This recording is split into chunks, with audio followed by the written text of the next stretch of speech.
அல்லாஹ் ரப்புல் ஆலமீன் பாவிகளை மட்டும்தான் சோதிப்பான் என்று கிடையாது. சூரத்துல் முல்க் 2வது வசனம் அல்லாஹ் சொல்கிறான், வாழ்வையும் மரணத்தையும் இறைவன் ஏற்படுத்தியதன் நோக்கமே சோதனைக்காகத்தான். இப்ப சோதனை என்பது இந்த உலகத்திலே பொதுவானது. ஆனால் மனிதர்களை பொறுத்தவரை இழப்புகளை மட்டும்தான் சோதனையாக மனிதர்கள் கருதுவார்களே தவிர பெறுவதை சோதனையாக கருத மாட்டார்கள். செல்வம் கிடைப்பதை யாரும் சோதனையாக கருதுவதில்லை.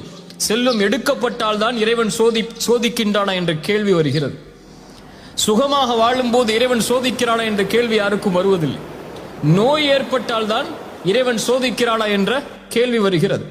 வியாபாரத்தில் லாபம் கிடைத்தால் இறைவன் சோதிக்கிறானா என்ற கேள்வி வருவதில்லை. வியாபாரத்தில் நஷ்டமடைந்து ஏமாற்றப்பட்டால் அவன் நினைக்கிறான் இறைவன் என்னை சோதிக்கிறான் என்று. அல்லாஹுடைய பார்வையில் எல்லாம் சோதனை தான்.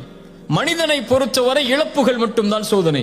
அப்படி மனிதனாக இருந்து இழப்புகளை மட்டும் நீ சோதனையாக கருதினால் வபஷ்ஷிரிஸ் சாபிரின், பொறுமையாளர்களுக்கு நற்செய்தி உண்டு. பொறுமையாளர்கள் என்றால் யார்?